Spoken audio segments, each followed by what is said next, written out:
economy that's very good for folks at the very top, but not always so good for ordinary people. Like you, Obama. Why do you? Communities where too many kids. Are you going to start? Are you going to start yelling?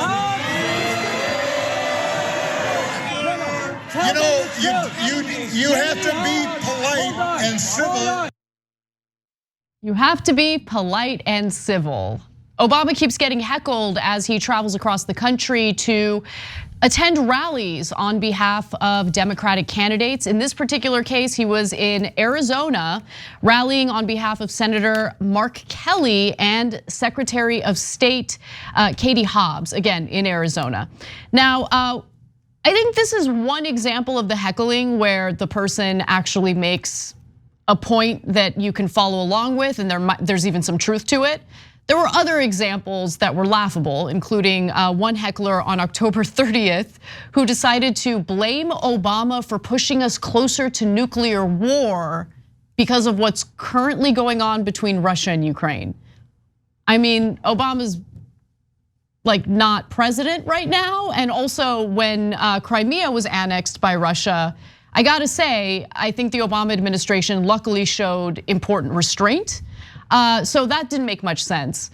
But this is what any in-person political event has turned into. Shouting matches, anger, nonsense. And I think what we're seeing with the repeated heckling of Obama is like a concerted effort by conservatives, because they film it, they post it on social media.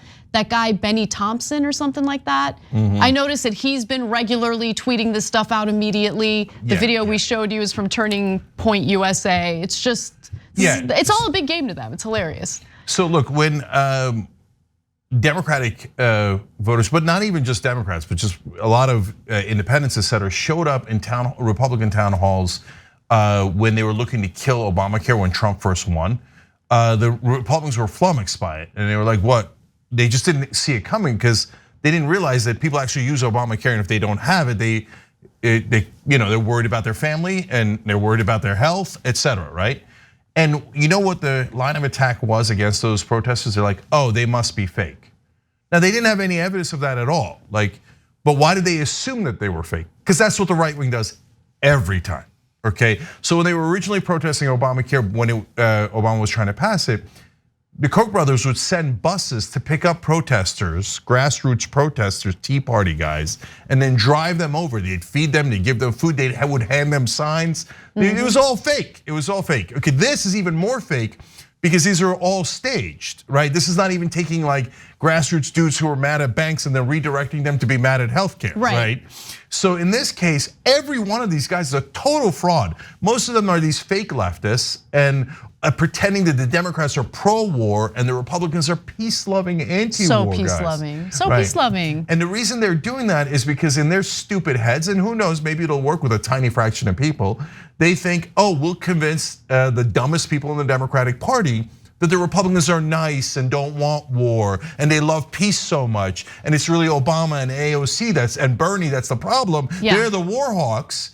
And so they're trying to peel off that piece of the electorate. That's what the strategy is. Now, the way Obama responded, I didn't love at all. So I'll get back to that in a second. Oh yeah, I know, because you used the word civil especially. That's why I kept that in the clip. But before we get to that, I didn't think there was gonna be a lot to say about this, but you brought up a lot of interesting points that I wanna reply to. So while I agree that specifically going after someone like Bernie Sanders as being pro-war is ridiculous, I have noticed that the Democratic Party has taken on elements of the Bush administration that made me despise the Bush administration. I became politicized during the Bush administration as he and all his cronies were planning to do the preemptive war in Iraq. And I just remember everyone banging the war drums, and the only people who were pushing back were in the Democratic Party. Now, I would have liked to see more of them, but the only pushback was from Democrats. Okay, now fast forward to 2020, when you have a massive group of never Trump Republicans, namely those from the Bush era, kind of going along with the Democratic Party because they hate Trump so much. I think the Democratic Party in a lot of ways has moved to the right on certain issues. I think a good example is the insane freak out and reaction to the progressive letter asking Biden to like, hey, we're not saying pull aid away from Ukraine, but like we should also try to, push for diplomacy and peace negotiations. The fact that the Democratic Party freaked out about that the way they did, and then the weak behavior from the Progressive Caucus, pulling that letter, retracting it, it's just, I don't know, like there's this weird realignment happening. I'm not saying at all that Republicans are anti-war. A lot of the actions that we hated under Obama were expanded under Trump, foreign policy-wise, including drone strikes. So I'm not buying the GOP talking point that they're anti-war at all. But I do think there is a problem with the Democratic Party beating war drums and not thinking a little more carefully about, hey, maybe we shouldn't increase tensions with China. Maybe we should question whether or not sending more and more military weaponry to Ukraine is helping to bolster the possibility of peace negotiations. No, but okay, look, so Anna, all those things are correct to the point of being obvious. But what I can't stand and don't want to feed into here is the BS political trick that's being played. If you say, for example, you say progressive leadership shouldn't have crumbled on that letter. Well, I mean, progressive leadership is a joke, total utter joke. The only person weaker in the country than Nancy Pelosi is Pramila Jayapal, who's just constantly like, oh, I'm sorry, I'll do whatever leadership says. Get out of here, man. And then they want us to, oh yeah, well, you guys should kiss their ass, okay? No, hard no, okay? So now the Democrats, are they, a lot of them warmongers? Of course they are. Joe Biden and John Kerry and Hillary Clinton all voted for the Iraq war, okay? And they're craven. And why did Pelosi go to Taiwan? To needlessly start conflict so defense contractors can make more money, okay? But that the fake left doesn't just say that. If they said that, we obviously agree. I just told you that, right? But then they pretend that Republicans are better at this, that Republicans are anti-war. Total, massive, complete lie. And they lie on purpose for money because they're grifters. The Republican Party is awful on war, awful. You can name 1 or 2 times that, hey, Matt Gaetz said, hey, well, you need congressional authorization before war. Great, look, when it's real, I'm happy to give him credit. If a big portion of the Republican Party wants to come over to be anti-war, I would love it, okay? But it's a mirage that hasn't happened at all. The Republicans are the ones that started every war. Then Trump tripled the number of drone attacks, yet you never hear that from the fake left. And stopped reporting on the number of civilian casualties as a result of those drone attacks. Of course, he said, let's kill their family members, and he did kill their family members. Yeah. And these guys pretended Trump's pro-peace guys. Last 2 things on that, and then we'll get back to Obama.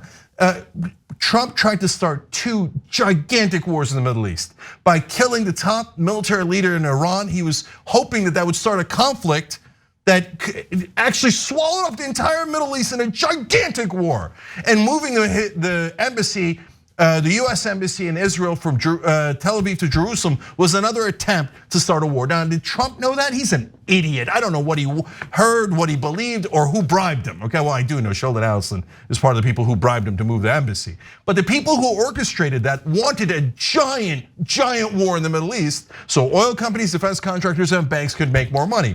So when the fake left liars pretend that the Republicans are angels, you have to know what you're getting into. So you criticize the Democratic Party, I love it, I'm here for it. I've been doing it for 20 years. You pretend the Republicans are innocent, you're a goddamn liar.